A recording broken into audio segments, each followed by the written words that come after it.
Estamos ao vivo aqui com Marcelo Gonzaga e hoje a nossa live vai ser um pouco diferente, vai ser bem diferente. A gente vinha fazendo vários encontros com temas diversos de educação, falando sobre, enfim, várias coisas, vários aspectos. Deixa eu tirar minha própria voz aqui. Eu estou me ouvindo. Ouvindo eu mesmo. Então, a gente vinha fazendo encontros com vários temas e a gente, enfim, veio recebendo muitos feedbacks, muitos seguidores entraram em contato com a gente, mandando perguntas, e a gente decidiu fazer uma coisa um pouco diferente.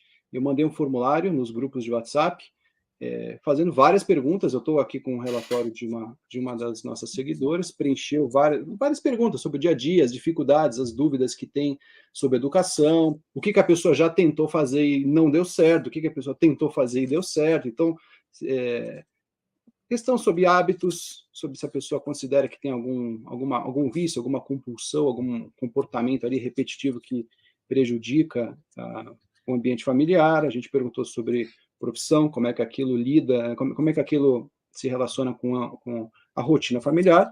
Eu estou aqui com um relatório, né, para preservar a identidade de quem mandou. A gente vai chamar de Sofia, tá? E a Sofia, eu vou ler algumas informações dela aqui, aí depois a gente já vai, em cima disso, discutir o tema de hoje, tá? Então, primeiramente, Gonzaga, dá boa noite aí para o pessoal.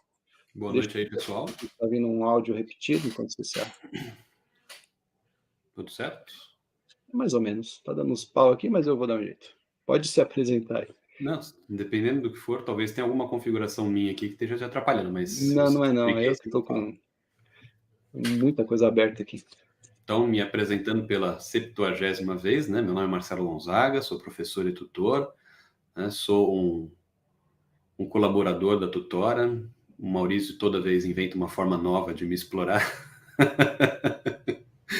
Com umas ideias, que são ideias boas, diga de passagem, né, de como a gente pode melhor assessorar as pessoas que estão interessadas, que estão nos assistindo, essas coisas todas, e essa foi mais uma das ideias que o Maurício apresentou. Eu achei que ela era válida, daí a gente vai ver se esse aqui é um projeto piloto, se ele vai funcionar mesmo ou não, né?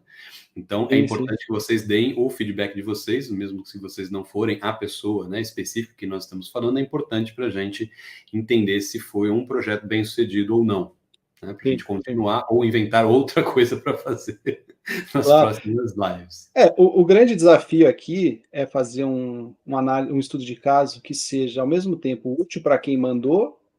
Assim, não pode ser muito específico, a ponto da gente tratar só do caso aqui da Sofia, só ela vai se beneficiar dessa nossa conversa, e também a gente não pode fazer um caso tão genérico a ponto de não servir nem para ela nem para ninguém. Então, a gente tem que achar essa medida. Então, o que eu pedi para ela que fique online, aqui está me mandando mensagem no WhatsApp, então eu vou ficar de olho aqui no chat com ela, para, enfim, eventualmente corrigir alguma coisa que eu possa não ter entendido. A gente está fazendo um comentário fora e não faz sentido, então ela vai aqui dar esse feedback online para a gente, tá? Então, se alguém também estiver aqui acompanhando, participe, mande as suas próprias perguntas, a gente pode incorporar aqui na hora de estudar esse caso, tá? Então, apresentando aqui a Sofia, né? 33 anos, casada há 8 anos, ela tem uma filha de 6 anos, e trouxe várias perguntas aqui. Por exemplo, pergunta que eu fiz: quais são as principais dificuldades ou problemas que você está enfrentando atualmente na educação na sua casa? Então, 2 problemas afligem ela com mais constância. Primeiro, que eu achei bem interessante, inclusive, foi essa que a gente deu o nome, inclusive, desse estudo de caso, ela ela busca informação, ela busca se educar para fazer essa educação da filha dela, porém, ela recebe tantas informações na internet, são tantos canais que falam de educação, tantas dicas, tantos influencers que parece que tem a fórmula mágica, agora você vai fazer isso, seu filho vai ser da maneira que você espera que ele seja, né? Ou seja, ela colocou o excesso de informação e, além disso, informações divergentes, um grande problema para encontrar um caminho firme a ser seguido na educação da filha dela. Então, outra coisa que incomoda bastante, pelo menos foi o que eu entendi aqui, um detalhe, para a gente também não ficar simplesmente com esse formulário, a gente fez uma conversa, eu liguei para ela, a gente ficou 1 hora conversando, fiz várias perguntas, então tem informações adicionais. Nessa conversa já foi interessante, porque eu pude entender um pouquinho da rotina, já aproveitei para dar alguns conselhos, algumas sugestões, e foi bem bacana a conversa. Então, outro ponto que ela colocou aqui em relação à filha dela, acho que a filha dela chama Lorena, é isso, Lorena. Então, a Lorena, ela se incomoda com o desvio de conduta. Então, ela fala que a criança tem comportamentos instáveis. Um dia parece que está obediente, arruma a cama ali, parece que vai tudo certo. No outro dia parece que desafia. Parece que ela não quer fazer e faz as coisas inverso. Ela faz justamente o contrário. Não é uma coisa constante, porém, quando isso acontece, ela se sente perdida, não sabe lidar com aquela situação inversa. A criança fazendo tudo bem, um dia resolve não fazer.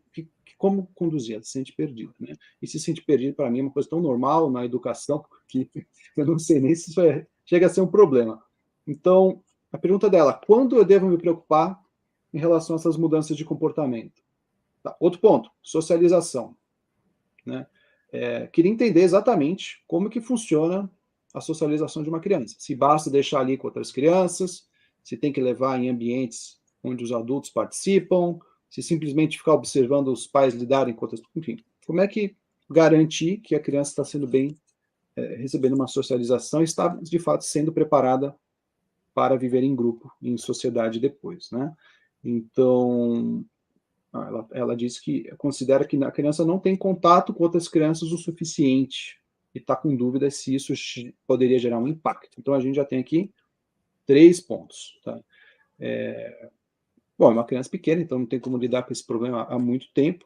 E uma coisa que ela comentou, que eu achei bem curioso, é o fato dela ter buscado na internet, aqui voltando no primeiro ponto, sobre receber muitas informações e orientações na internet, sobre os temperamentos. Então ela estudou os temperamentos, tem muita gente na internet falando sobre os temperamentos.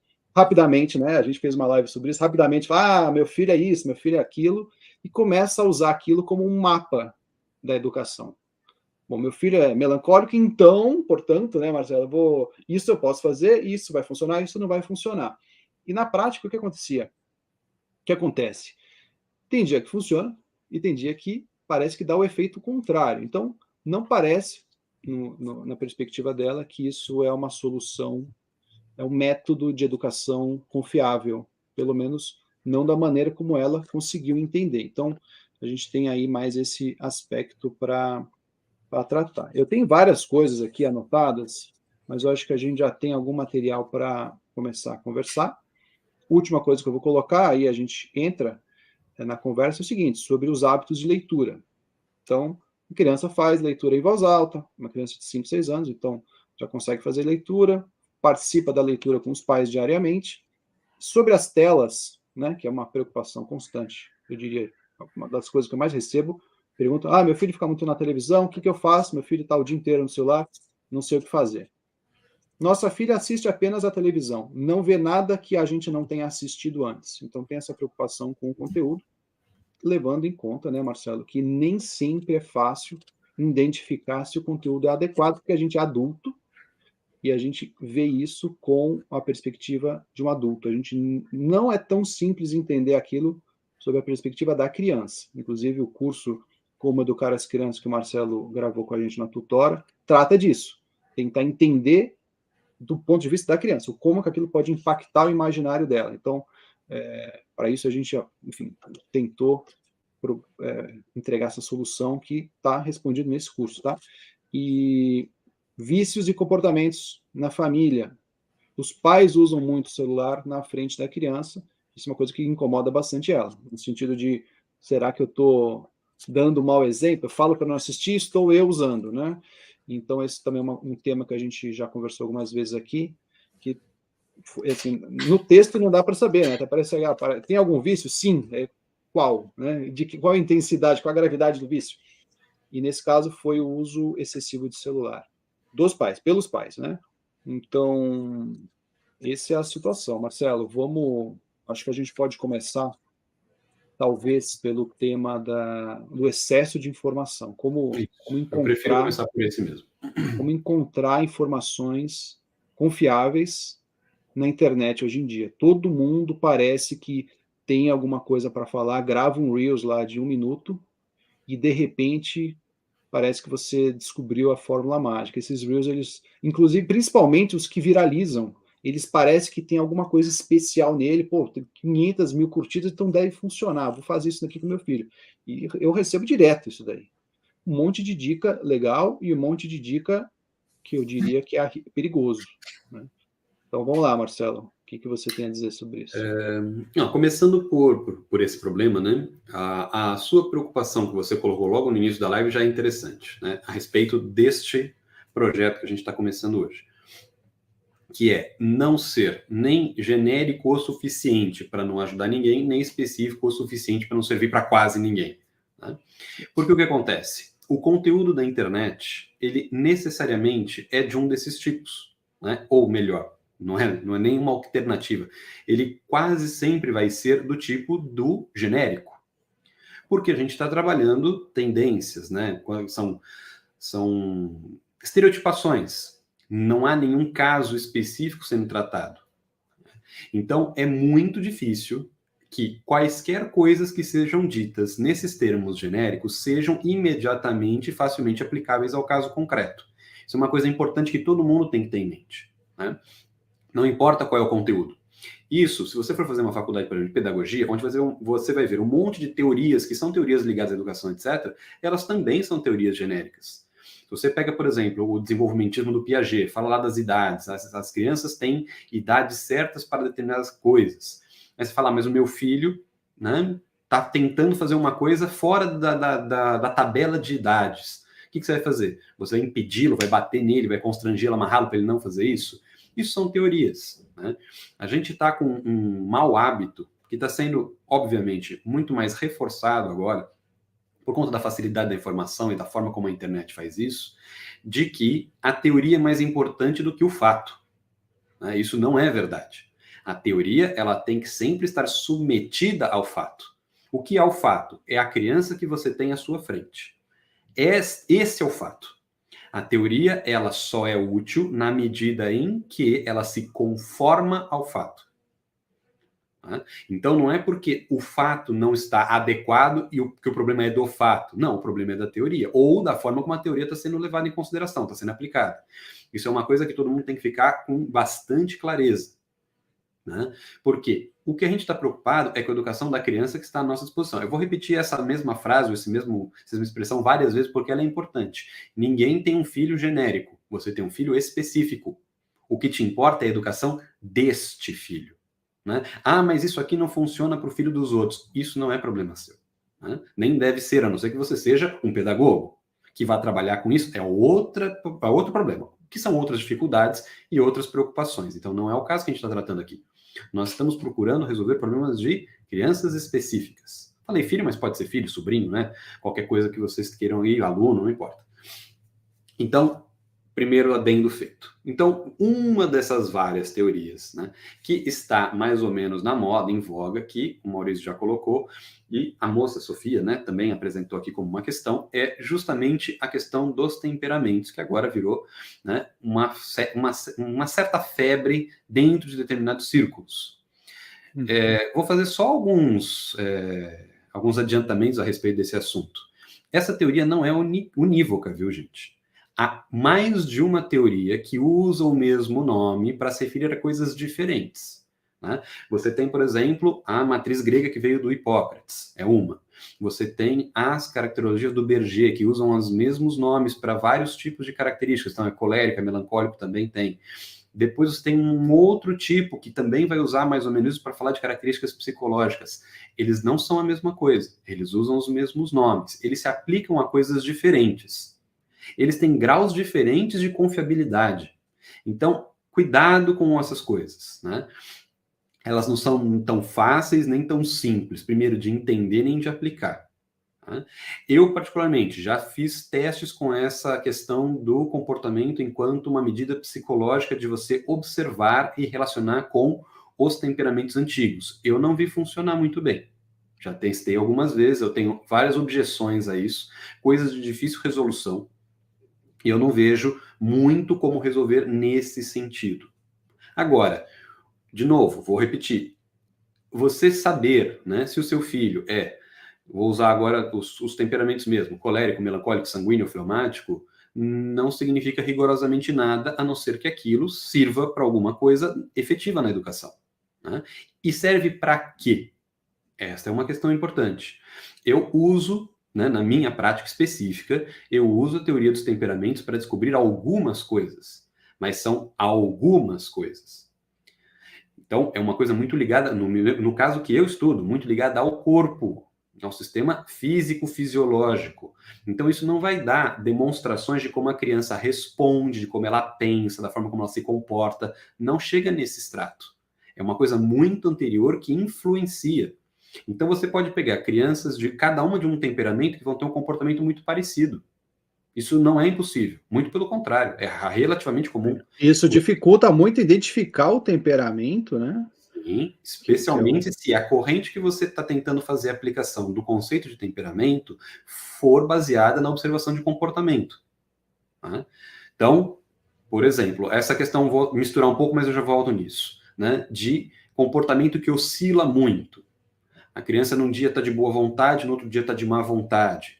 Isso pode ter a ver com uma questão temperamental, pode sim. Mas pode não ter nada a ver com uma questão temperamental. Tem que analisar qual é a causa. Se isso for uma questão física, um dia você tem uma disposição boa, no outro dia não tem. Você percebe que não tem nenhuma outra causa, uma causa psicológica, não tem nada disso. Isso é uma característica, por exemplo, de temperamento fleumático. Mas para isso precisa fazer um teste para verificar. Eu só sei fazer com teste, eu não sei fazer por observação. Para mim, a observação tem muitos pontos falhos para ela ser confiável. Né? Tanto da pessoa...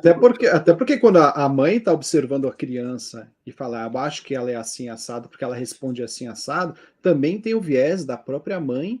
Sim, essa é uma que das coloca, coisas. que tende a observar certos aspectos na filha, no filho, baseado na própria visão de mundo, a própria percepção e o próprio temperamento também. Né? Então, é muito difícil de fazer uma autoavaliação, né, de temperamento, a não ser que a pessoa seja bem autoconsciente, tenha a prática, né, de se examinar, e o filho também é bem difícil, até porque criança é muito diferente com o pai e com a mãe, na escola, em casa, com o avô, com os amiguinhos. Então, às vezes a criança é super tímida, agora, se você se afasta um pouquinho, deixa com uma criança, ela já parece outra. Então, é muito difícil de simplesmente, como você falou, observar e tomar nota e beleza, já entendi, vamos fazer a educação. Né? Esse é o primeiro das primeiras dificuldades, né? É a pessoa do observador, ela interfere nesse processo. Então, das duas, uma. Ou melhor, as duas tinham que acontecer simultaneamente, não só um processo de autoconsciência, como ela teria que ter um temperamento muito próximo da neutralidade, porque ele vai interferir nessa visualização.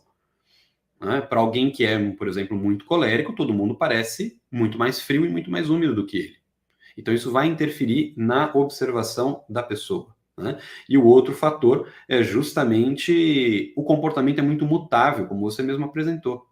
Então, dependendo da circunstância, a pessoa vai ter um temperamento diferente. Não está de acordo com a teoria, isso também. Ela mandou uma mensagem aqui, ela está se comunicando com a gente por fora enquanto a gente conversa. A Sofia falou assim: realmente eu vou analisando e cada dia eu acho que a minha filha tem um temperamento diferente. Então, esse é o perigo, né? De comprar uma ferramenta que faz tudo.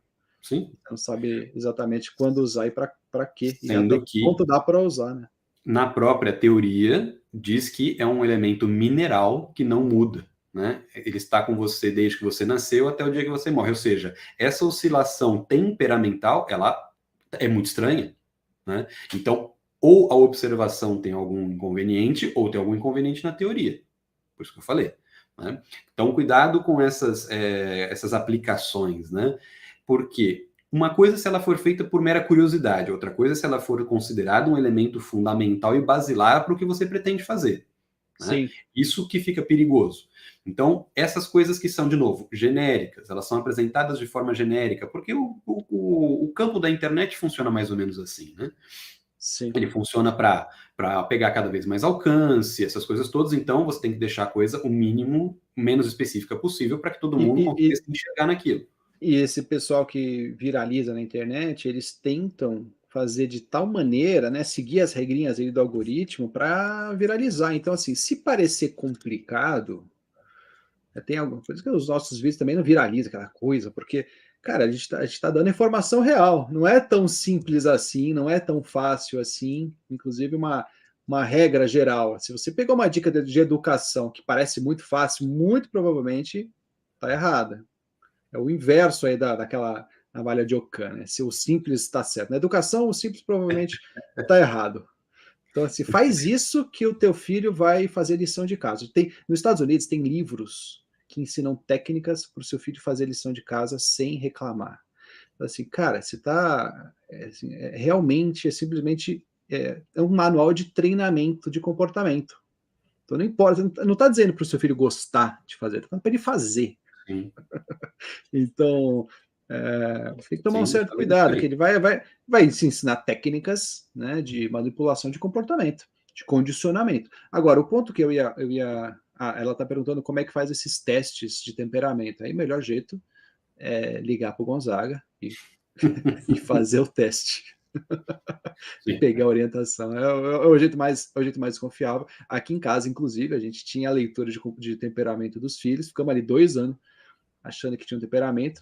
Eu digo, Gonzaga, vem cá, vamos conversar aqui, ó. Meu filho é assim, minha filha é assim. Cara, mudou totalmente. Até por isso que eu né, costumo ficar longe dessas coisas de tipologia. Ou eu aprendo direito esse negócio, ou melhor não mexer.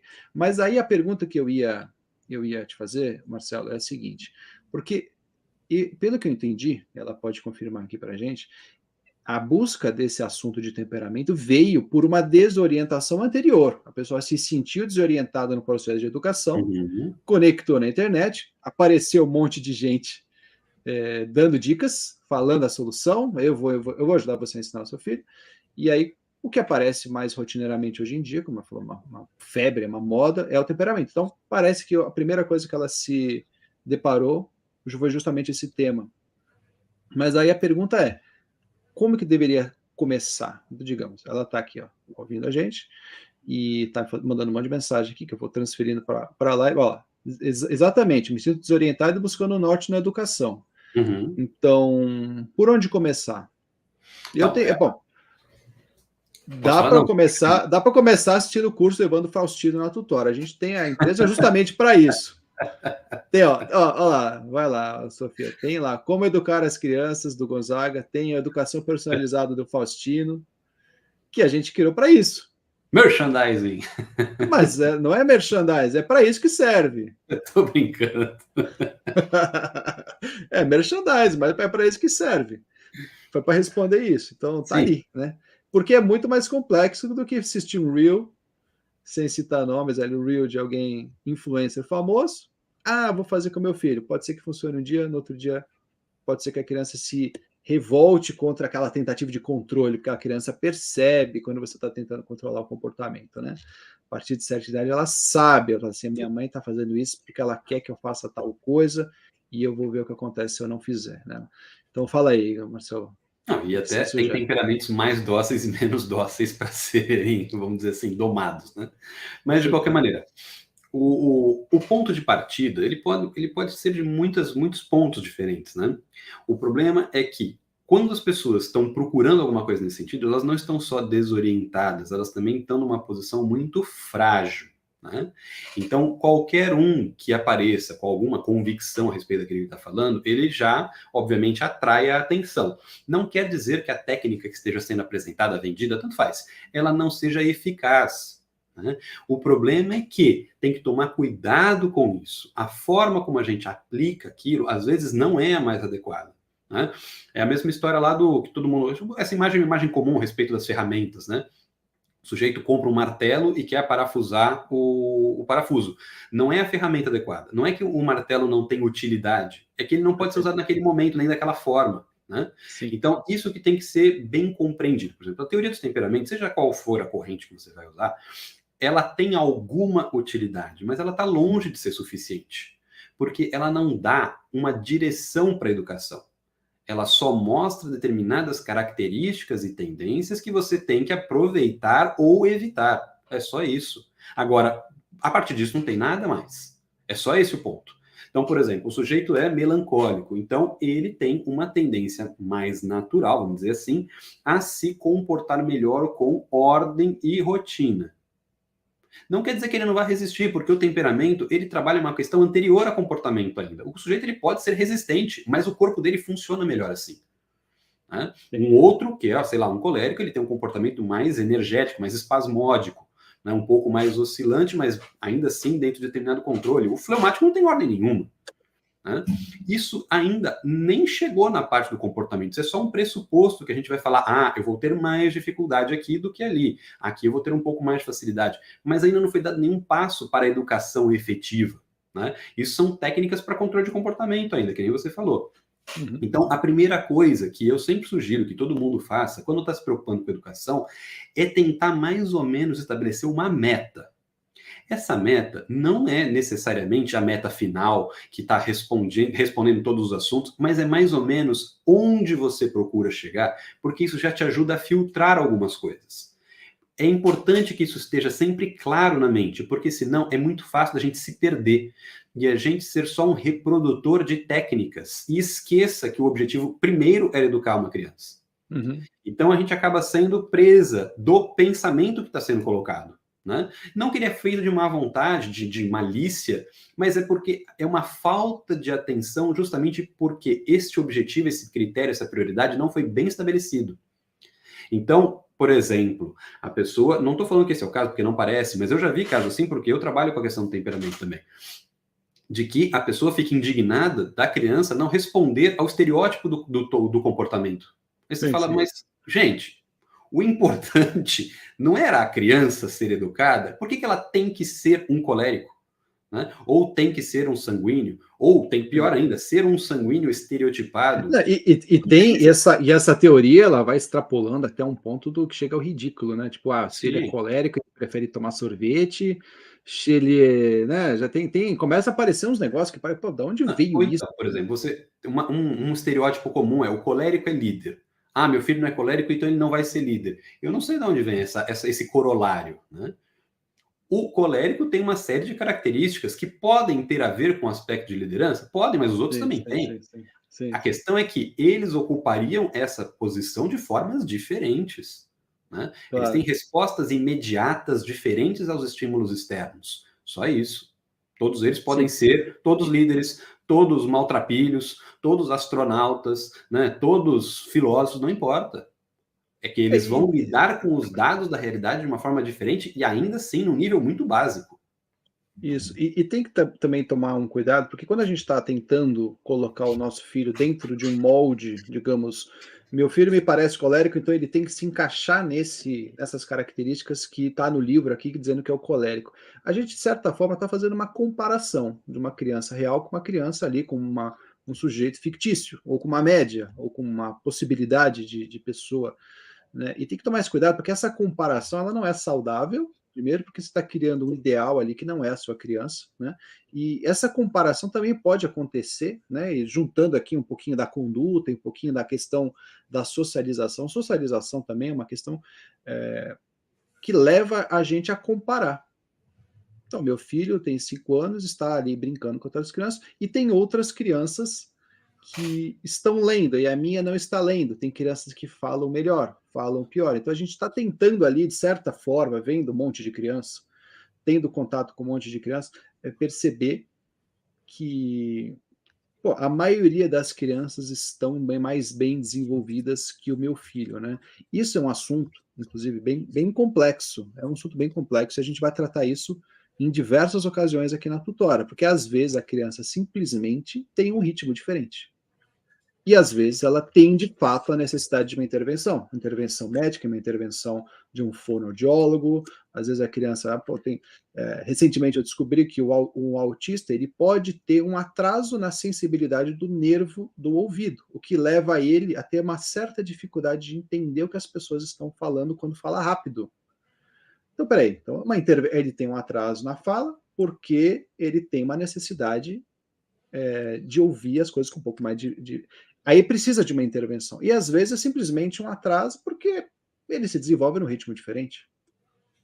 Não é verdade? Então, essa comparação, tanto para o modelo do temperamento, tanto quanto, inclusive quando você está comparando com outras crianças, que é natural isso. Parece uma criança na sua casa, ela é mais alta, mais baixa, o cabelo mais comprido, mas você olha, são diferentes. O nosso cérebro é treinado para perceber as diferenças e as similaridades. É assim que a gente se guia, de certa forma. Então, isso é uma coisa que eu acho que é importante expandir, né? Falando de temperamento, mas vale para tudo. Então, ou seja, a pessoa veio, a Sofia mandou algumas perguntas, a gente está desenvolvendo um problema maior. Então,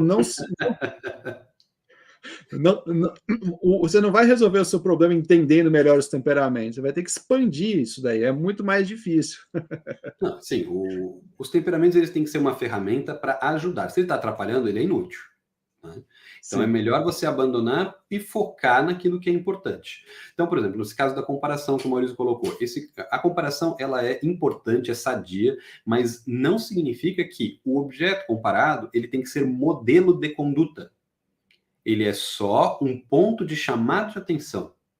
Né? Então, eu estou vendo, por exemplo, meu filho, meu aluno, tanto faz, a característica dele, tem alguma coisa ali que é diferente dos outros. Isso é motivo de preocupação? Essa reflexão é uma reflexão importante. Às vezes às vezes não é, mas você precisa saber disso. Como é que você vai saber se você muitas vezes não comparar? Né? Se a gente não tem essa noção, fica difícil de saber. Então, por exemplo, atraso na fala. Aí você olha e fala, bom, atraso na fala porque ele está demorando normal mesmo. Né? Aí você olha, de fato, eu tenho hábitos na minha casa que contribuem para esse atraso. Eu não deixo que a criança exercite a fala. Eu rapidamente já interpreto os sinais que ela está mostrando e resolvo o problema dela. A gente não avança com muita velocidade assim, a gente avança com lentidão, porque o problema já está resolvido. Aprender não é uma coisa fácil. Aprender é muito difícil. É um gasto de energia terrível. Então, tudo que a gente puder fazer para manter o nosso estado atual, a gente vai fazer. A criança é a mesma coisa. Se ela não precisa falar, vocês podem ficar tranquilos, que ela vai ficar sem falar durante o máximo de tempo que ela puder. A criança aponta, né? Ela fica apontando, você quer água? Ela não vai precisar falar que quer água, porque pô, já... É aquela lei do mínimo esforço, né? A preguiça natural, economia de esforços, né? Então você não precisa falar. Mas se ela fosse sanguínea, ela falaria não necessariamente. Ela aponta com mais velocidade. Ela se comunica, não quer dizer que ela fala. Isso é uma regra geral da anti-educação, né? Você não pode fazer nada para o seu filho que ele já não tem habilidade de fazer. Então, se ele consegue tomar banho sozinho, se ele consegue escovar o dente sozinho, claro, você vai checar se a criança está tomando banho direito, né? Só porque ela está embaixo d'água não quer dizer que ela está se limpando direito, né? Não quer dizer que ela enfiou a escova na boca que não vai pegar a cara. Você checa, mas deixa ela fazer.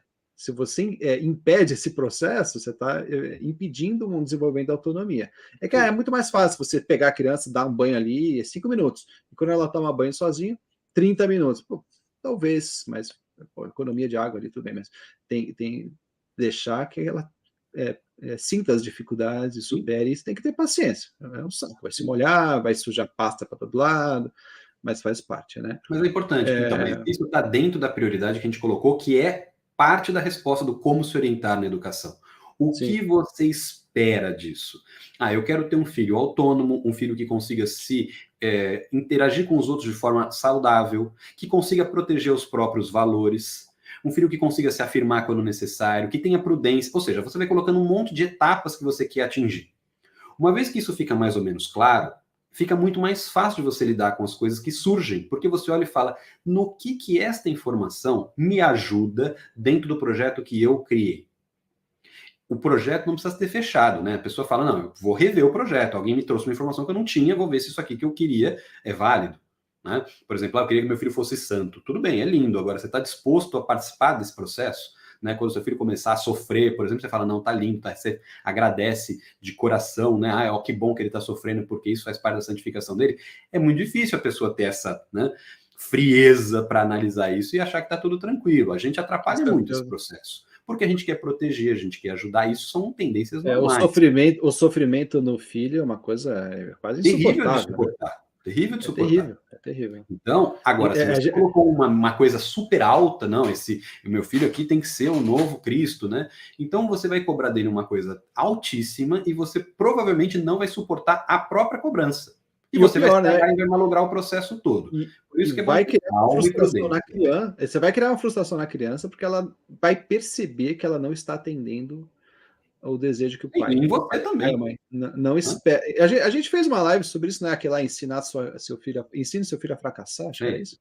Porque, na verdade, a gente tratou mais dos pais, né? De tolerar esse fracasso, né? De aceitar isso daí com uma certa... Entender que aquilo faz parte do processo. É fácil? Não é. Você tem filho, eu tenho filho, quem tem filho leva ali no campeonatinho. Você não quer que ele saia de lá chorando. Por outro lado, só um vai ganhar e o resto vai ter que lidar com a tristeza. A gente mais perde do que ganha. Mesmo quando é uma criança que costuma ganhar, ela não vai ganhar sempre, ela vai perder mais vezes do que ganha. Então, é muito comum, né? Agora, o que você comentou antes, eu acho que eu vou trazer de novo esse ponto, que é de observar se algum estímulo frequente em casa está impedindo que algo seja desenvolvido. Isso é muito interessante, até porque eu vi casos recentes de crianças com estereotipia de autismo sem ter autismo.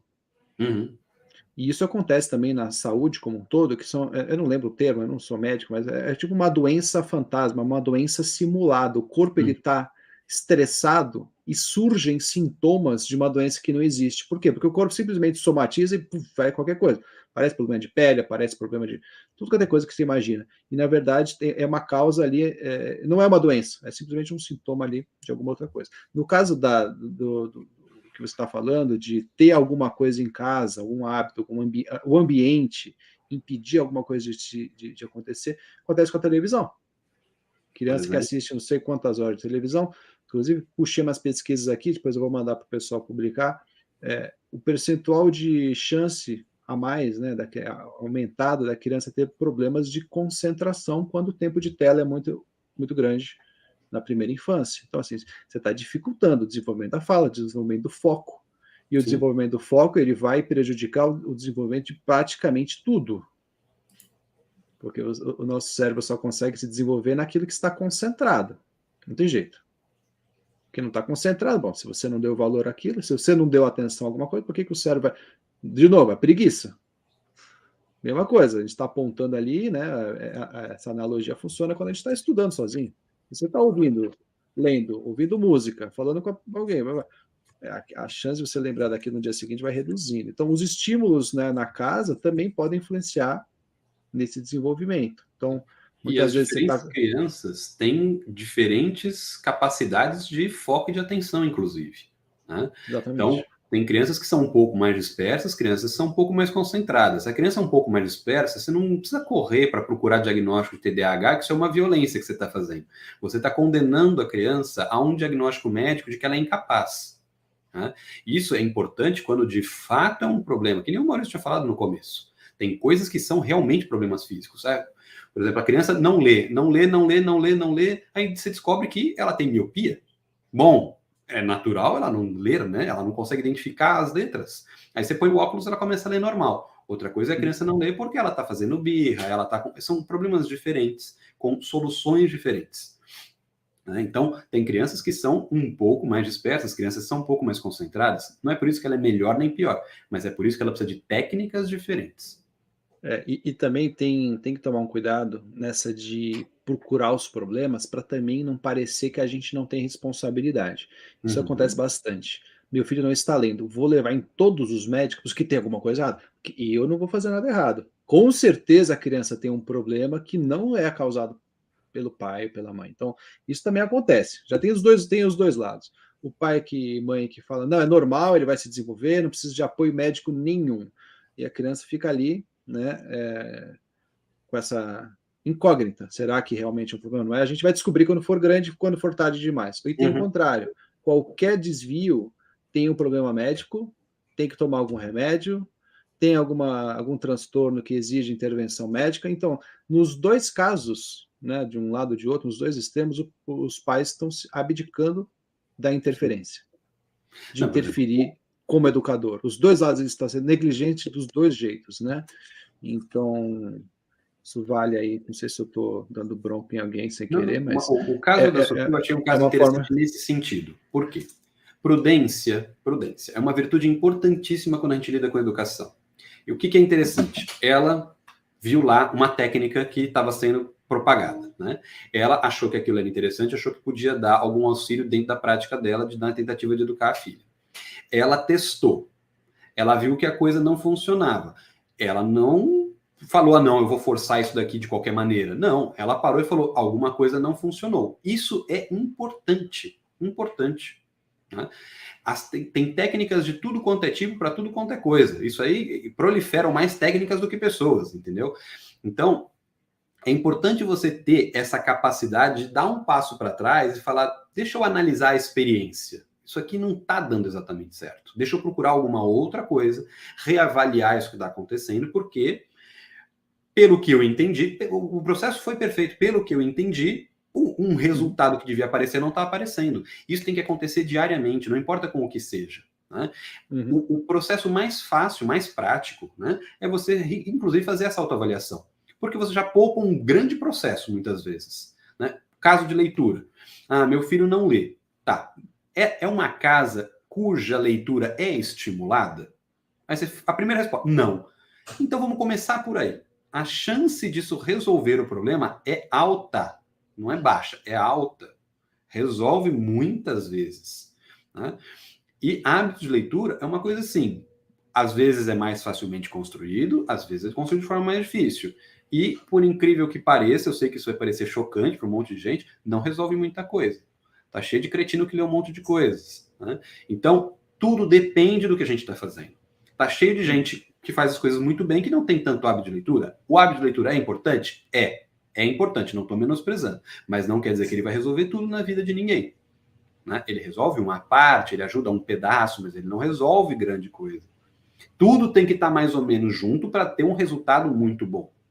Não é com pequenos pedaços que a gente resolve que a educação vai se completar sozinha. A gente tem que fazer um trabalho bem global para isso funcionar de forma que você olhe e fala, não, isso aqui, né, dá aquele selo de qualidade, né? Você fica satisfeito com o resultado que você atingiu, mas é o resultado de trabalho de uma vida toda. Né? Então, eu achei que esse processo pelo qual ela passou é um processo importante. E é interessante a forma como ela fez, ela descobriu um conhecimento novo, achou que aquilo podia ser útil, tentou aplicar, viu que não funcionou e procurou entender esse processo. Isso é muito válido, muito importante. Né? Agora, vou já aproveitando as outras dúvidas, senão a gente não sai disso aqui, né? Eu vou colocar uns comentários aqui, aproveitar só eu vi que apareceu um comentário que eu não consegui ler. Exatamente, eu vou fazer isso. Ó, Silvia comentou aqui, ó, likes, gente, vamos dar likes para levantar o canal. Obrigado, Silvia, a gente precisa muito, porque o algoritmo entende a interação de vocês como algo positivo e entrega para mais pessoas. Então, se vocês puderem compartilhar com os amigos, compartilhar com os inimigos também, se tiver alguém que você quer falar algumas coisas que a gente falou, não quer falar direto para a pessoa, manda o link, fala, eu acho que você vai gostar, né? Eu acho que você vai gostar dessa live, manda lá, porque aqui a gente tenta passar.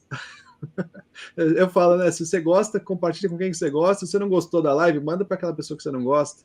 Mas manda, a gente precisa dessa força aí, ó. Vamos lá, ó, mais um aqui, um elogio da Raquel. Até que enfim, pessoas falando que precisa ser dito. Parabéns, exatamente. Era muito mais fácil dar uma dica aqui, apesar de que eu sou péssimo de dançar, faz a dancinha ali, aponta o dedo, põe umas dicas. Vocês vão achar que estão apavorando lá com as crianças em casa, fazendo um baita trabalho de pai e mãe, mas a gente prefere fazer o caminho duro, o caminho verdadeiro, que é primeiro entender, depois fazer as coisas acontecer, né? Olha, Patrícia, que bacana a visão do Marcelo sobre os temperamentos. Não é a solução, é uma ferramenta. Ó, eu conheço muita gente que fala de temperamento. O Marcelo, eu particularmente sou fã, eu gosto muito. E ele é um cara muito humilde. Ele fala de um jeito como se, eu sei um pouquinho aqui, mas ele manja muito. Então, aí, ó, tá vendo? Eu já tenho uma live sobre os temperamentos no nosso canal, que vale a pena assistir. Então, inclusive me mandaram estudar nessa live no comentário.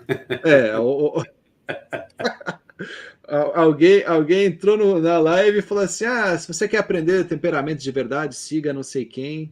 Mal sabe que o Marcelo manja muito disso daí, né? Então, se a gente se acostuma, isso é uma coisa que acontece, a gente se acostuma a certos influencers na internet e nem cogita que existe alguém ali que não é tão conhecido, mas passou, porque talvez não seja tão conhecido, porque passou tempo estudando. Ele tem muito a nos dizer sobre aquele conteúdo. Então, Você está falando de mim? tem, Certamente não é o meu caso.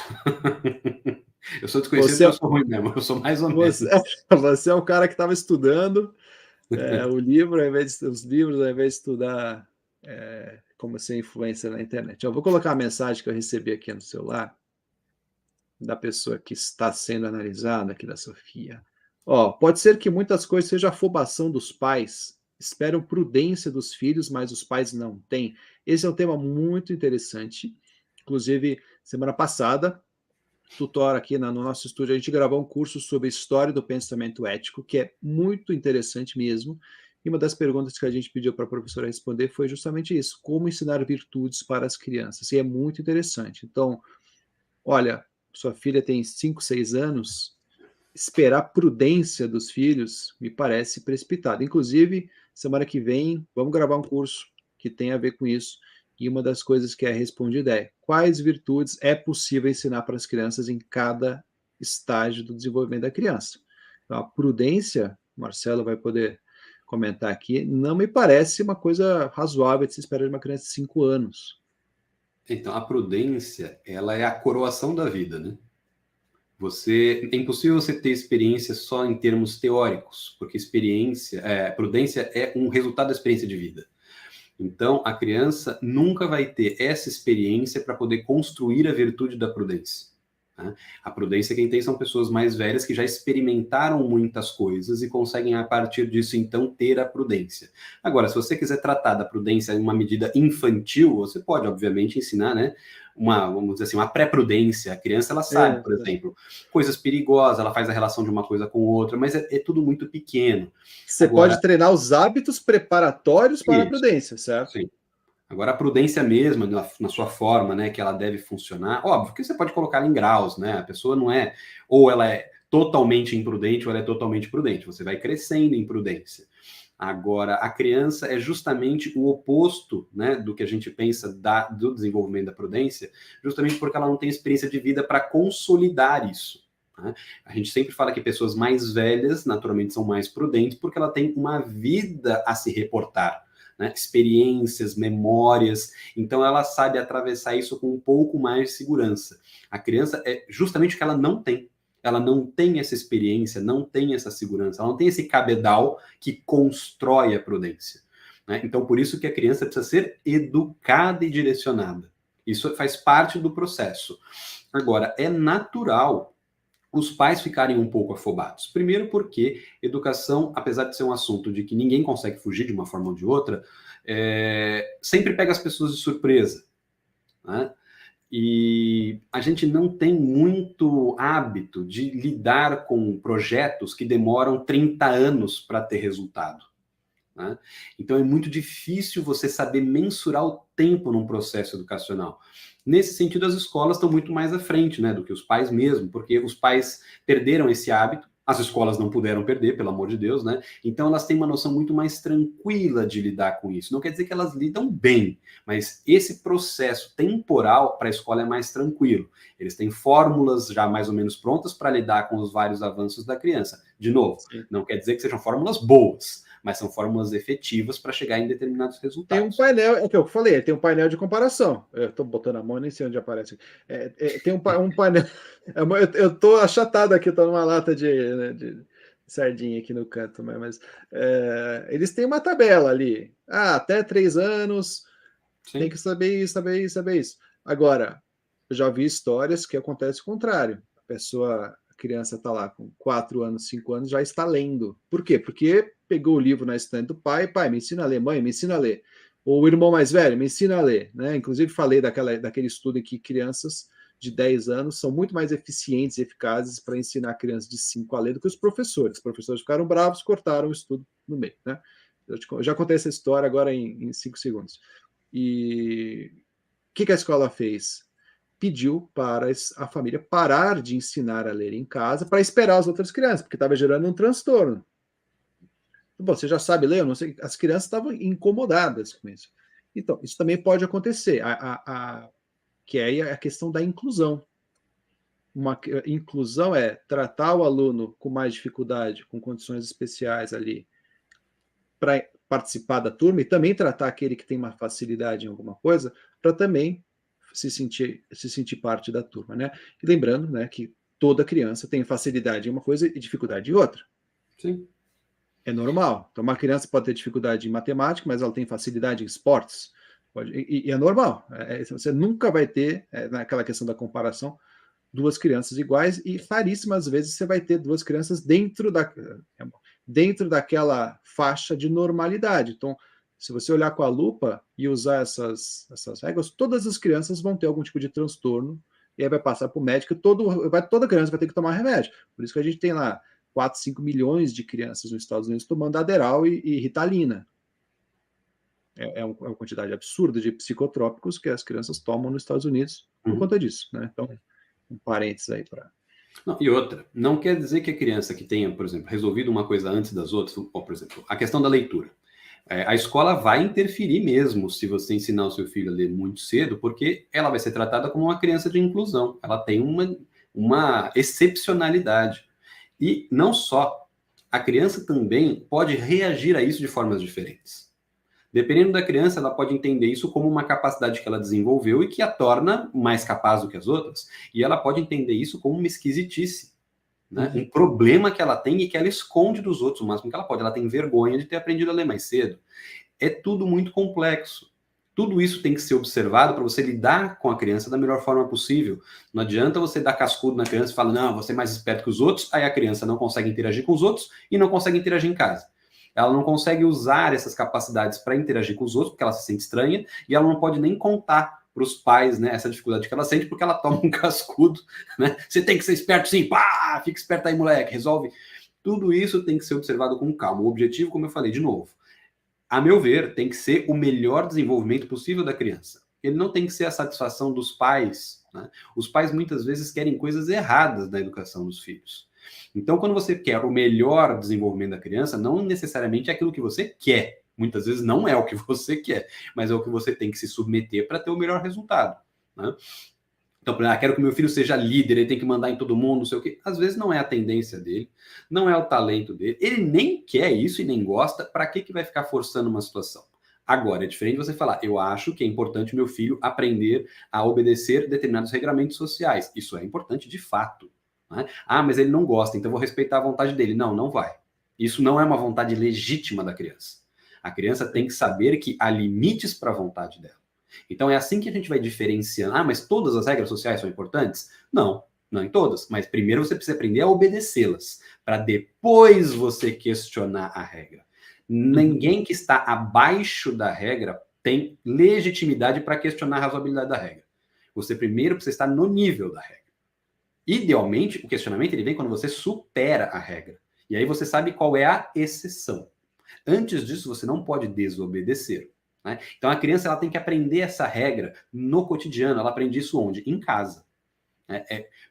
Justamente vendo como funcionam as regras dentro de casa, como ela lida com as regras, como os pais lidam com as regras, que ela já tem um preview de como é a relação social que ela tem que construir.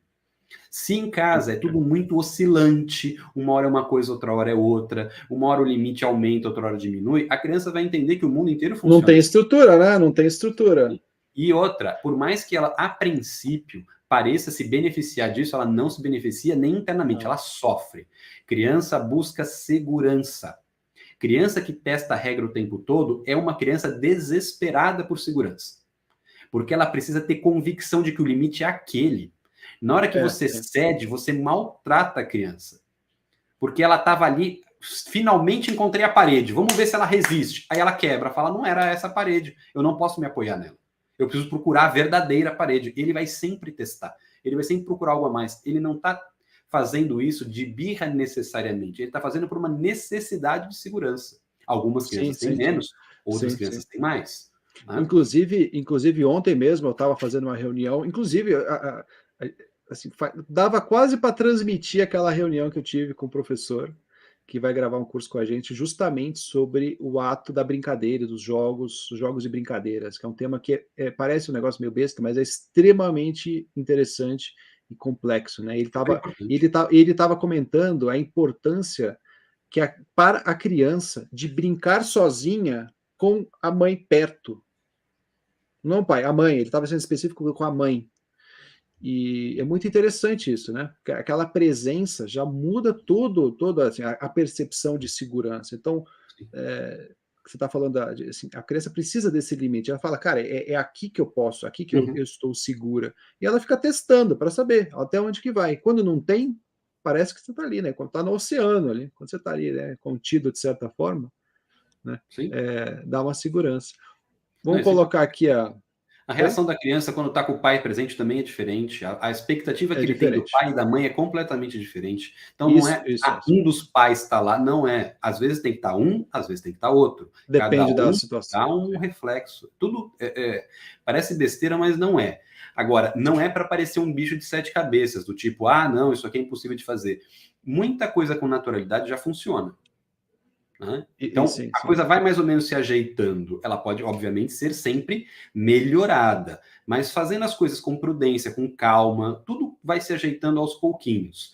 Eu já falei também outras vezes, para você malograr um processo de educação, você tem que se esforçar. Ele não acontece à toa. Ele acontece com você cismando em fazer errado. Aí não tem jeito. Aí atrás estraga mesmo.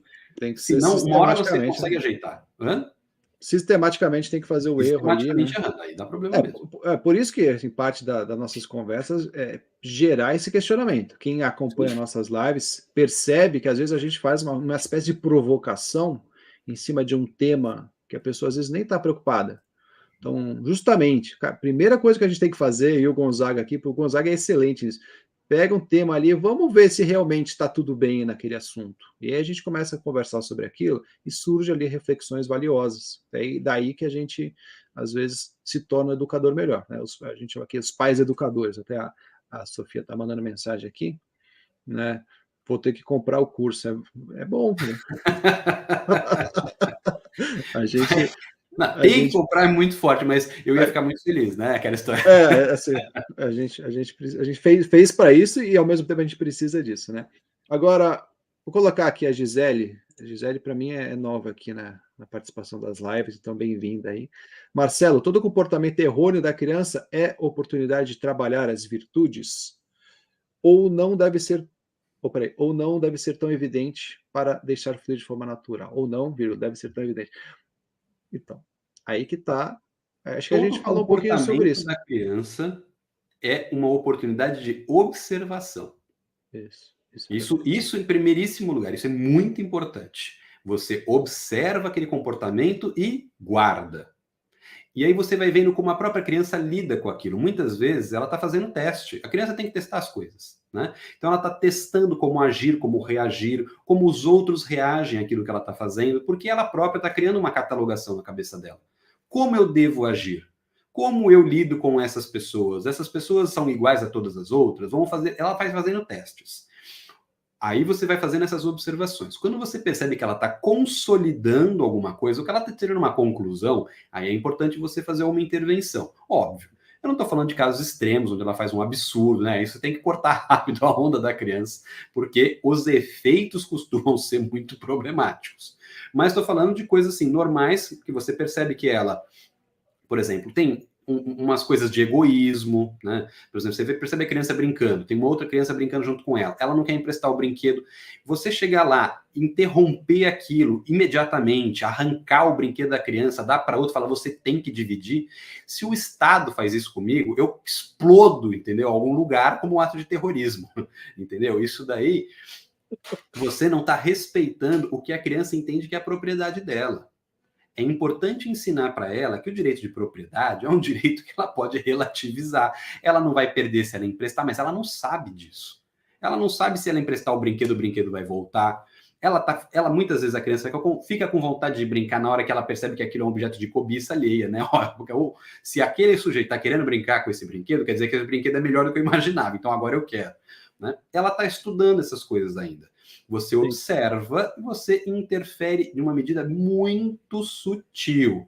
Depois você observa se a criança aprendeu com aquilo, se ela faz de novo. Você vai fazendo intervenções pontuais para ver se ela vai se emendando, porque é importante ela ter essa autonomia de interpretação e de resolução dos próprios problemas. né? Óbvio, tem casos em que as intervenções ficam um pouco mais diretas, um pouco mais claras, mas isso aí flutua, né? Então, de novo, dar uma resposta tabelada, né, para uma situação complexa, eu acho ruim, mas que tem que ser observado com certeza. Aí você vai ver recorrência, você percebe como a criança lida com aquilo. Então, você tenta dar exemplos daquilo sem falar nada ao longo daquela semana, para ver se a criança pesca. Se ela não pescar, você dá um toque. Você vai fazendo isso porque isso faz parte da prática social que a gente também tem o tempo todo, né? O treino com a criança é um treino da vida. Né? A família é aquele que ela mais ou menos sabe, pelo menos uma família normal, pelo amor de Deus, né? Que ali não tem erro que ela vai ser abandonada, deixada, morta, entendeu? Aquilo ali é um erro fatal. Não, ela sabe que ali os erros são todos desculpáveis, por mais que os pais fiquem bravos, nervosos, etc. Ainda assim, tudo vai voltar ao normal em breve. É muito mais eficiente, né, eficaz ali você mostrar a felicidade, a alegria quando ela acerta, especialmente nos primeiros anos de vida, né? Você mostrar que, olha, isso que você está fazendo, papai e a mamãe gostaram, né? Eles estão ali, tá conversando aí com o mundo do adulto, né? Algo que ele fez ali faz com que ele participe, aquela ideia, né, de querer participar do mundo dos adultos. Então, a criança escovou o dente, pô, isso aí é uma coisa legal. Não ficar elogiando, isso inclusive é um tema que eu gosto de falar, não ficar elogiando com o objetivo de controle de comportamento. Eu vou elogiar aquilo que eu quero que se repita e vou punir aquilo que eu não quero que se repita. Isso é instrução de adestramento de animais, né? Que é exatamente isso que se faz. Eu não estou sendo, como fala, usando uma metáfora, essa é exatamente a orientação de adestramento de animais. Quando a criança você pode ser um pouco mais sutil, tem outras técnicas, tem coisas que são mais eficientes, mas também demora. Quem tem criança aí já com 10, 11 anos, ou até mais, quantas mil vezes você tem que pedir para a criança fazer certos atos de higiene, certos atos de organização, certos atos de respeito? Esquece, né? Inclusive, eu vou colocar aqui no link, eu vou fazer o merchandise hoje mesmo, coloquei no link aí, esse é um produto educativo para criança que eu criei já faz uns anos, que é justamente uma ferramenta para ensinar as crianças a adquirir esses hábitos. E tá ali, vocês podem conhecer o produto, apesar que eu não ganho um centavo com esse produto, apesar de ser meu. A recomendação que eu dou ali péssimo merchandising. É um péssimo merchandising, porque eu fiz esse negócio faz um tempão e nunca fiz o merchandising dele, então vendeu pouco por enquanto, mas assim, a proposta que eu faço ali é mudar os hábitos aos poucos. Então, ali tem 70 hábitos que as crianças adquirem durante a infância. Você não vai pedir que ela cumpra 70 hábitos por dia. A gente não consegue fazer isso. Então, vai mudando aos poucos. Então, essa semana, vamos trabalhar ali os hábitos da higiene. Então, depois você perde hábitos de organização. Você vai alternando, porque senão fica uma loucura. A criança vai... Todo dia, ela vai ter motivo para levar uma bronca. E aí você cria um ambiente, pô, eu posso fazer o melhor que eu posso, sempre vou falhar, eu sempre vou levar bronca. Você cria um ambiente negativo. Porque, pô, eu faço tudo que... Sempre mamãe tá brava comigo, sempre papai me dá uma bronca, sempre erro alguma coisa. Então vamos fazer o seguinte, vamos adequar as expectativas de quantidade de tarefas, de hábitos e expectativa. Você não vai esperar que uma criança arrume o quarto, uma criança de 5 anos arrume o quarto como você arrumaria o quarto da criança. Então, às vezes fez uma tentativa. Então, essa coisa do comportamento errôneo, trabalhar virtude, você não trabalha a virtude, você trabalha o hábito em si, né? Na expectativa daquilo virar uma virtude quando ela crescer, certo? Então, só para não deixar a Sofia na mão, né? Porque ela tinha feito as outras perguntas. Claro. Essa questão que a gente está falando do comportamento já responde a alguma medida àquela segunda pergunta que ela colocou. Por quê? O comportamento é preocupante? Mas muitas vezes pouco preocupante, às vezes é muito preocupante, né? Se você quiser fazer esse processo de conversão de um determinado comportamento num bom hábito, isso, como o Maurício falou, isso demora, isso leva um tempo. Mas você fala, mas eu estava numa situação de urgência, aí você age com urgência. Aí paciência, isso, entendeu? Então, isso faz parte da tal da prudência que a gente está falando, a prudência do adulto. Dele olhar a situação e falar, agora não dá para eu esperar.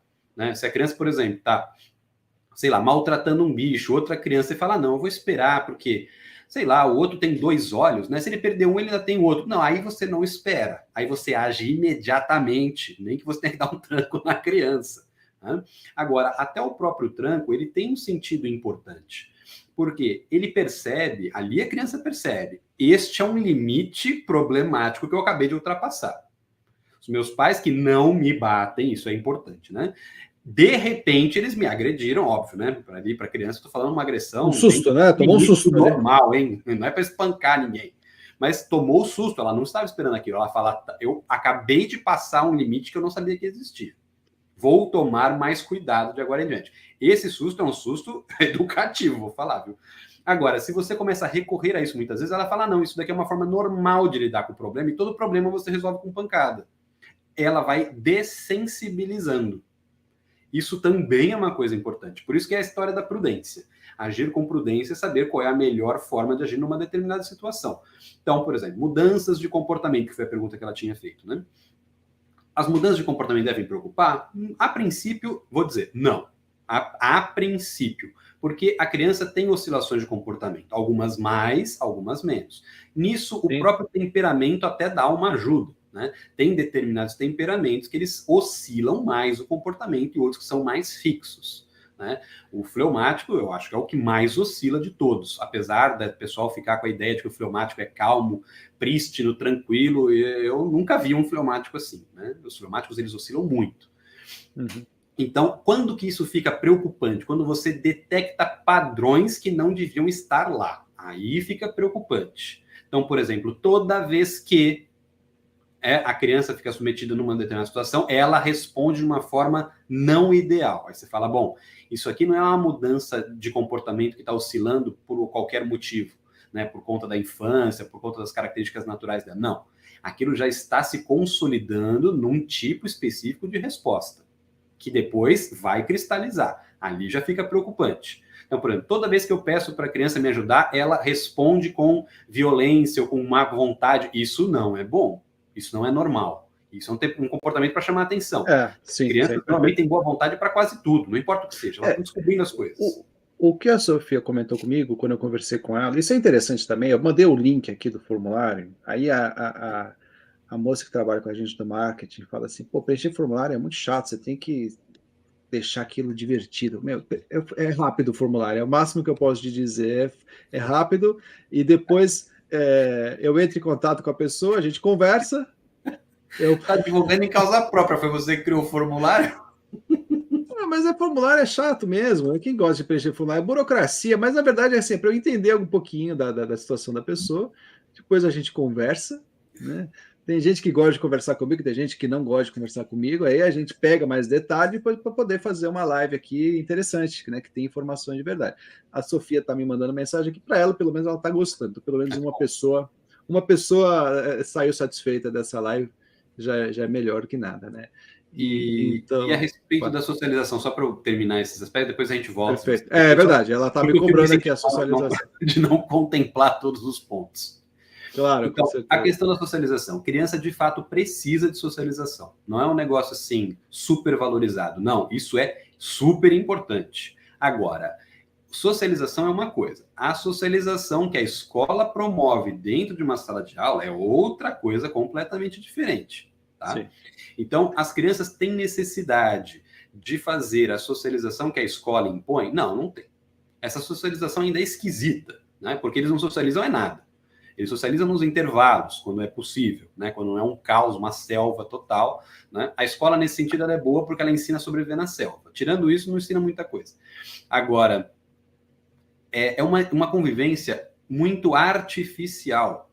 Porque vejam cada um nas suas próprias vidas. Quantas pessoas vocês conhecem que são próximas, que são amigas, com que vocês podem contar, que frequentariam a mesma classe que você?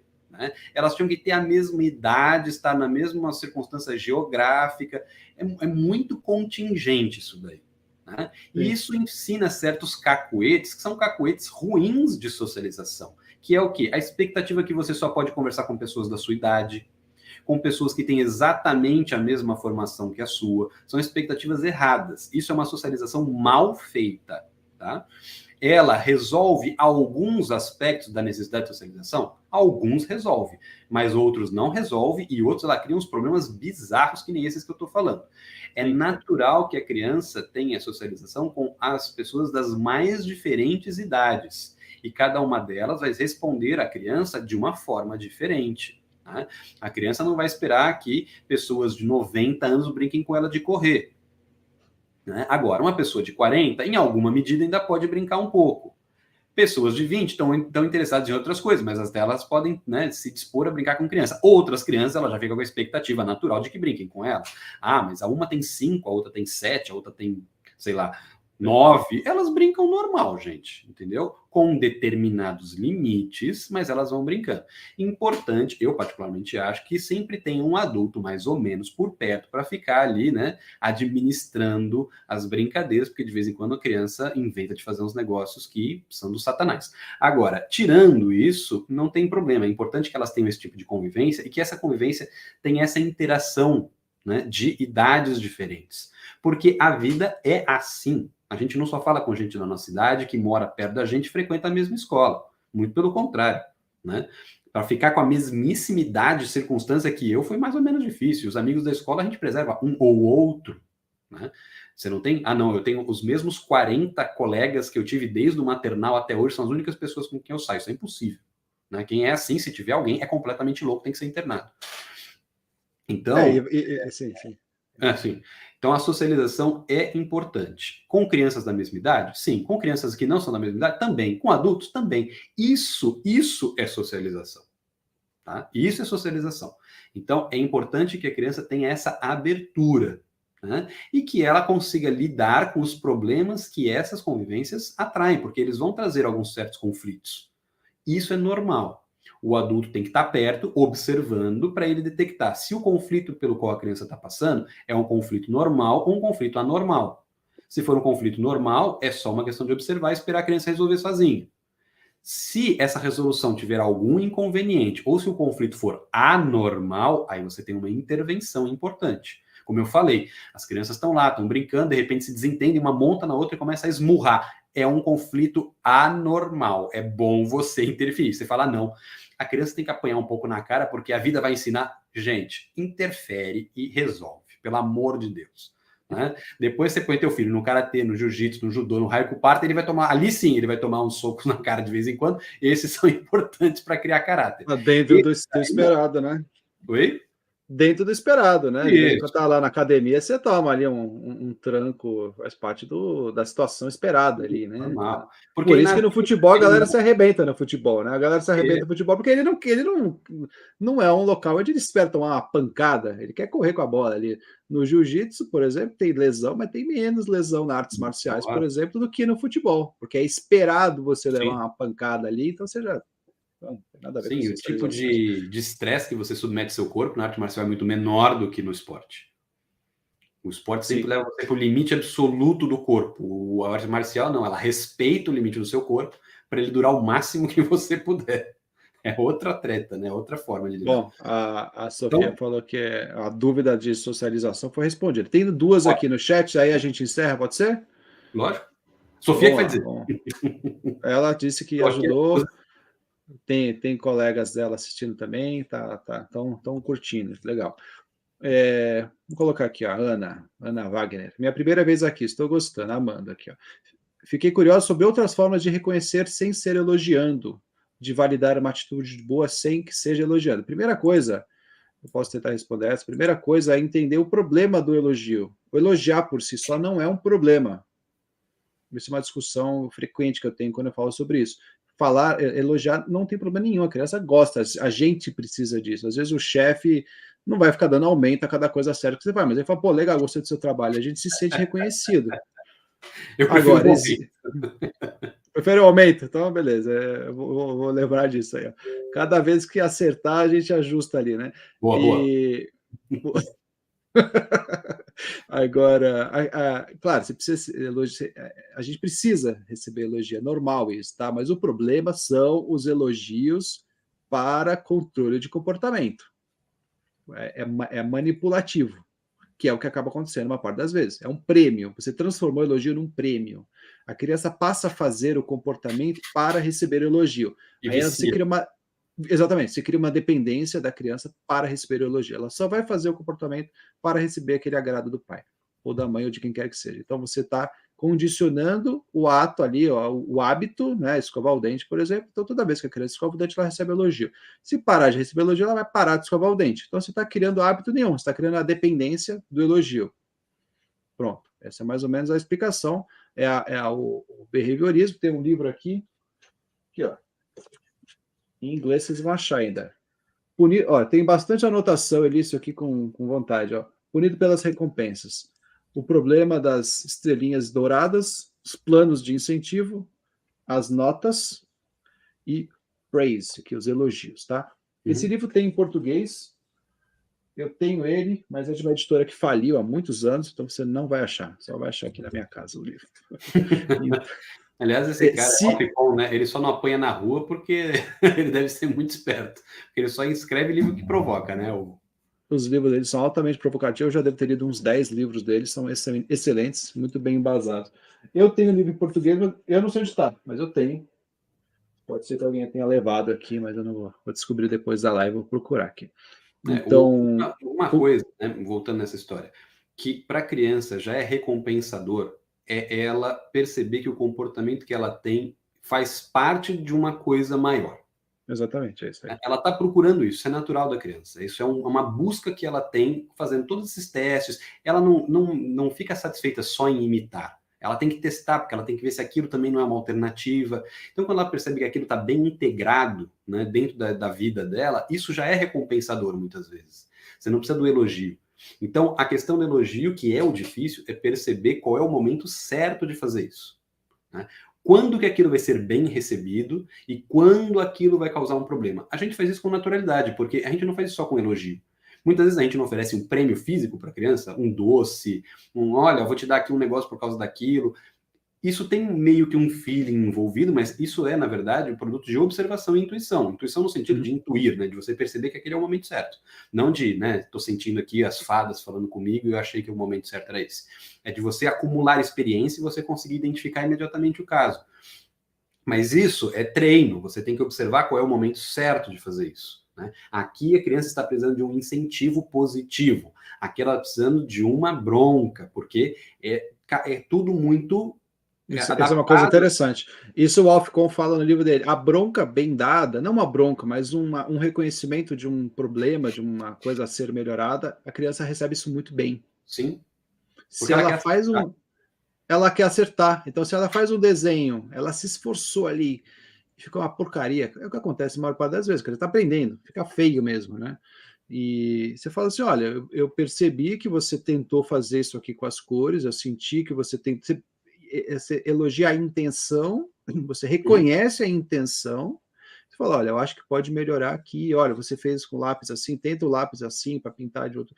Você dá uma orientação, porque ela quer fazer aquilo melhor, e ela está esperando um feedback. Agora, se você pegar o desenho feio, lá, ficou uma bosta, não posso falar a palavra. Depois a gente tira na edição aqui, ó. Ficou uma porcaria isso aí, joga no lixo. Não serve pra nada. Igual aquele do meu malvado favorito, que ele faz um foguete, tipo, tá nem aí, né? Também não adianta. Então, você reconhecer o que melhorou, orientar para aquilo que ela pode melhorar dentro das capacidades dela. E outro comentário aqui, que é em cima da resposta da Ana, criança escovou o dente. Ah, parabéns. Ruim. Melhor jeito. Como você pode fazer ela perceber a consequência que ela fez. Ah, você escovou o dente. Como você sente a sua boca agora? Não está mais limpa? Não é mais agradável? Entende? Você arruma a cama. Ah, que saco. Arruma a cama. Arrumou. Olha o seu quarto. Não está mais agradável? Então, perceber a consequência daquilo bom que ela está fazendo é uma recompensa. Uma recompensa digna, assim, da criança sentir e perceber isso. Então, eu vou ali ajudar tarefa na casa, vou fazer alguma coisa, porque o impacto é positivo na família. Eu contribuo para o bem-estar das pessoas que eu gosto. Essa é uma percepção muito mais voltada para a formação de virtude do que o elogio. O elogio é um ato egoísta, você está condicionando ela a fazer aquilo por ela. Então você vai arrumar a cama, não é para você perceber a beleza do quarto, a organização, por ordem. Ordem é uma das virtudes, né? Trabalhar a ordem. Não, você vai fazer para ganhar a dopamina do elogio. Então, você está criando a dependência, né? Então, esse é um assunto longo, né? Dá para tratar disso o Wolf com esse flavor. Isso aqui, ó, são centenas de páginas, não sou eu em 10 minutos que vou resumir a obra dele aqui. Então, respondido, né? Ana Wagner, responde aí se você achou que deu para entender. Por fim, aqui voltando à ideia da prudência, da ensino das virtudes para as crianças, né? Ensinar a prudência pode criar uma criança medrosa. Aqui, acho que vale lembrar a definição da prudência, né? Que inclui na deliberação, não é isso? E o agir correto, certo, Gonzaga? Muitos pais têm medo e passam para a criança esse medo. Aí o medo é uma outra questão, né? Assim, o medo pode ser justo, uma situação que você tem que ter medo, o medo é importante. Inclusive, estava validando a aula do Danuca justamente sobre o medo. Né? Ele fala da importância de você sentir o medo. O medo é uma ferramenta que garante a sobrevivência. O nojo, ele estava falando do nojo, sentir nojo. Pô, você vai evitar, se você não sentir nojo de nada, você vai enfiar na boca e comer um monte de porcaria que não devia, né? Então, a sensação do nojo, né? Então, isso faz parte aqui. Em que idade é melhor ensinar a prudência? Eu vou deixar você responder e a gente encerra por hoje, tá bom? Porque já tá Eu tarde. entendi a preocupação do medo e, de fato, sim, é vamos dizer assim, uma corrupção da compreensão de prudência, né? A prudência sim, é isso que o Maurício colocou mesmo, é o agir correto, é a percepção do agir correto. É você consegue deliberar, inteligir e agir, né? Isso tudo configura a prudência. O sujeito que pensa bem, mas não age, ele não é prudente. Ele não está fazendo o que ele entendeu que era importante. Tá? Agora, o medo é uma resposta instintiva. Né? Ele é um dos tipos de, vamos dizer assim, preconceitos da sobrevivência. É uma das formas da gente resolver rápido uma situação sem analisá-la com muitos detalhes. Né? O sujeito que, por exemplo, eu não vou, sei lá, por aquela rua escura porque eu tenho medo, lógico, natural. Né? Pode ser que não tenha nada, mas na dúvida você vai lá. Isso aí sim, é um medo que está ligado com a prudência quando você raciocina a respeito daquilo. O medo é um péssimo conselheiro se você não usa a razão junto com ele. É aí que você começa a depurá-lo. Então, se com o nome de prudência, né, você ensina a criança, olha, nunca entre em conflito com ninguém, foge quando você tiver uma necessidade, né, quando você perceber um obstáculo muito grande. Isso não é ensinar a ser prudente. Né? Você está ensinando ele a evitar as circunstâncias, a correr dos perigos. Né? Existem circunstâncias onde a gente tem que enfrentar. Né? Isso, a prudência, ela é a maior das virtudes éticas. Né? E uma das virtudes éticas é a própria coragem. A coragem não é você não ter medo de nada. A coragem é você saber quais são as coisas temíveis, quais as que não são temíveis e se colocar adequadamente em cada uma delas. Sim. Por exemplo, um policial, ele arrisca a própria vida, ele não é menos prudente por causa disso. Né? A prudência dele envolve isso. É diferente Sim. de uma outra pessoa. Uma pessoa que não tem treino, que não tem armas, que não tem nada, ela se colocar numa posição que está arriscando a vida é imprudente, é outra circunstância. Então, a prudência, ela significa essa ação na circunstância. Então, é importante ensinar isso desde cedo, desde a mais tenra idade, porque você vai se acostumando a ter esse tipo de raciocínio. Agora, ensinar a prudência desde cedo não significa em se tornar prudente cedo. Né?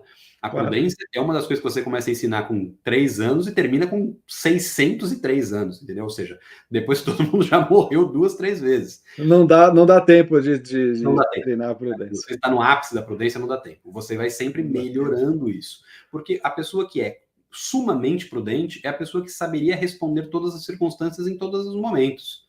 Entendeu? É Deus. Deus é sumamente prudente. A gente vai tentando na medida do possível. Então, é uma virtude importantíssima. Tem que ser ensinada desde cedo. E vamos fazer fazer o merchandise. Curso do Mauro Keller sobre as virtudes fundamentais já está na plataforma. E que fala exatamente sobre isso. Tem uma aula exatamente sobre a prudência, que é muito bom. Conheço pouca gente que domina esse assunto como o Mauro, inclusive uma das áreas de dedicação de estudo da vida dele é justamente as virtudes. Então, não é é um professor de muito renome falando sobre isso, e, de novo, o curso que a gente gravou com a Larissa ainda não está pronto, a gente gravou semana passada, que fala sobre isso, como desenvolver a virtude em crianças, a prudência, né, fala da ética, que é enfim, como é que a gente deve viver a vida, fala sobre isso, é muito, muito interessante. Então, vou fazer merchandising aqui, mas é porque realmente eu acho que vale a pena. Se eu não achasse que valesse a pena assistir, não gravava o curso. Eu nem teria gravado o curso, e se eu achasse que o produto é ruim, eu não teria feito, não teria aberto, fundado a tutória. Então a gente faz porque acredita no produto, né?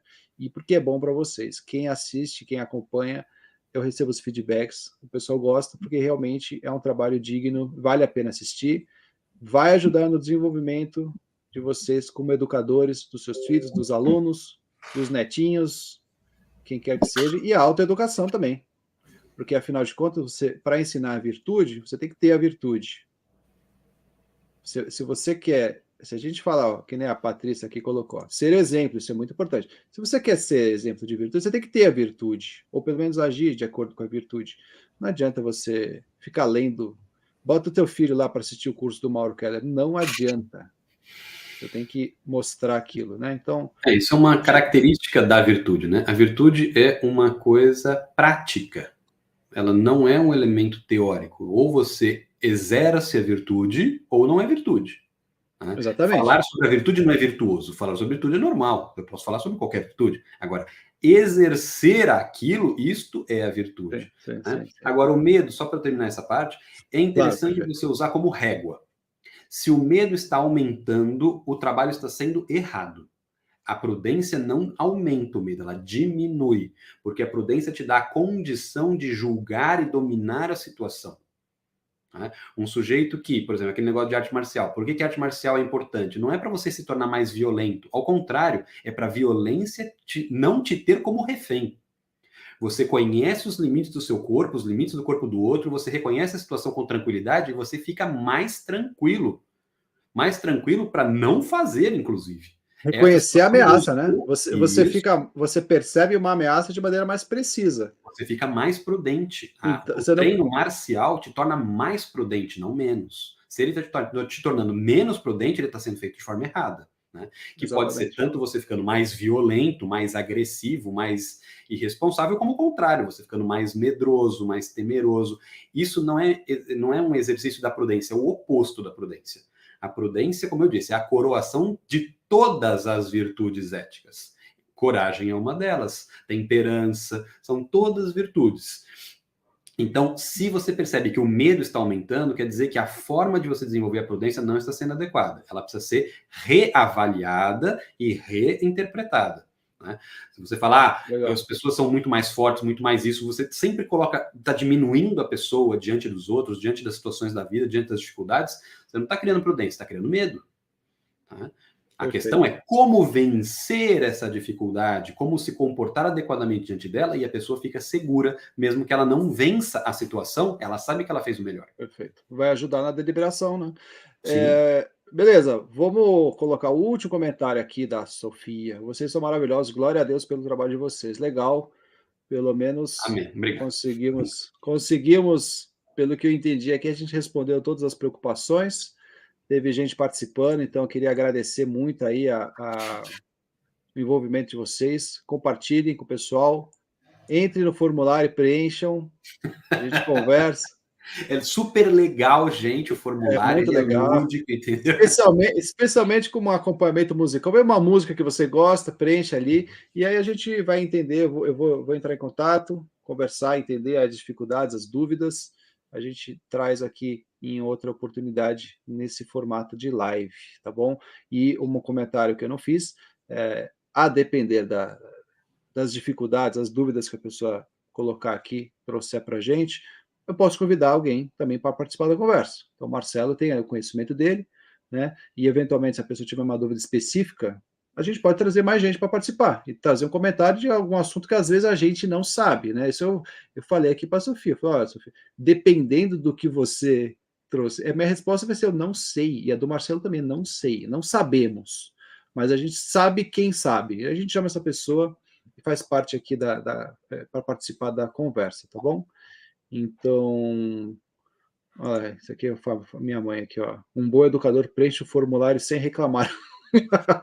É verdade, é um preço baixo se pagar para receber algumas orientações, tá bom? Então, legal, gente. São 10h30 aqui, então vamos encerrar. Obrigado e até mais. Até mais, boa noite.